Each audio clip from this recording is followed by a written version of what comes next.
నేను సార్ని ఒక్క మాట అడిగాను. ఇందాక అక్క చెల్లెమ్మలకి ఒక మాట చెప్తా ఉన్నాను. నేను ఒకే ఒక్క మాట సార్ అడిగాను. సార్ నాకు పర్మిషన్ ఇచ్చారు.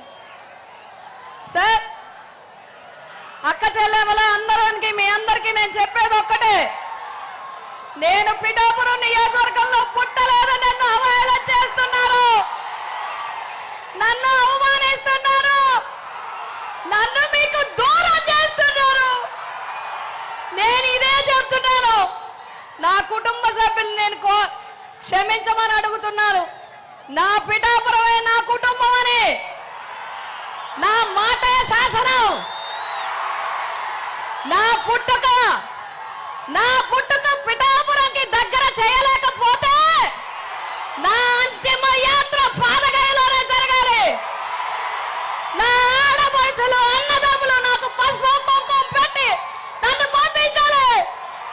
నేను పిఠాపురం నుంచే వెళ్ళిపోతాను, పిఠాపురం నుంచే వెళ్తాను. మీరు నన్ను పిఠాపురం నుంచే పంపించాలి. నన్ను అవమానిస్తున్నారు, నన్ను దూరం చేస్తున్నారు, నన్ను దూరం చేయాలని చూస్తున్నారు. నేను వెళ్ళను, ఇక్కడి నుంచే వెళ్తా. ఇప్పటి నుంచి ఇంకా పిఠాపురం వదిలిపెట్టను. మిమ్మల్ని చెంగు చాచి అడుగుతున్నా, ఈ ఒక్క అవకాశం నాకు ఇవ్వండి. నా బిడ్డ సాక్షిగా నియోజకవర్గాన్ని అభివృద్ధి చేసి చూపిస్తాను. ఆ కుక్కుటేశ్వర స్వామి రాజేశ్వరి మాత అనుగ్రహం ఉంటే మళ్ళీ ఇక్కడే పుడతాను, మళ్ళీ పిఠాపురంలోనే పుడతాను. మీ రుణం తీర్చుకుంటాను అని చెప్పి మీ అందరికీ తెలియజేస్తున్నాను.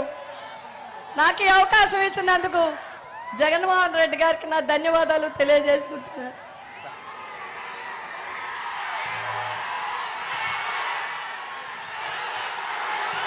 పిఠాపురం సిద్ధమా, సిద్ధమా, సిద్ధమా,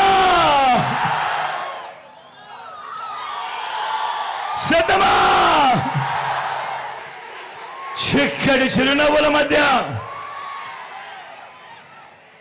ఈరోజు మీ ఆప్యాయతలకు, మీ ప్రేమానురాగాలకు మీ బిడ్డ ఎప్పుడూ మీకు రుణపడి ఉంటాడని ఈ సందర్భంగా తెలియజేస్తా ఉన్నా. ఇక్కడికి వచ్చిన నా ప్రతి అక్కకు, నా ప్రతి చెల్లెమ్మకు, నా ప్రతి అవ్వకు, నా ప్రతి తాతకు, నా ప్రతి సోదరుడికి, నా ప్రతి స్నేహితుడికి, మీ అందరి ఆప్యాయతలకు, మీ అందరి ప్రేమానుభవాలకు, మీ అందరి ఆత్మీయతలకు మీ బిడ్డ రెండు చేతులు జోడించి పేరు పేరున హృదయపూర్వకంగా కృతజ్ఞతలు తెలుపుకుంటా ఉన్నాడు.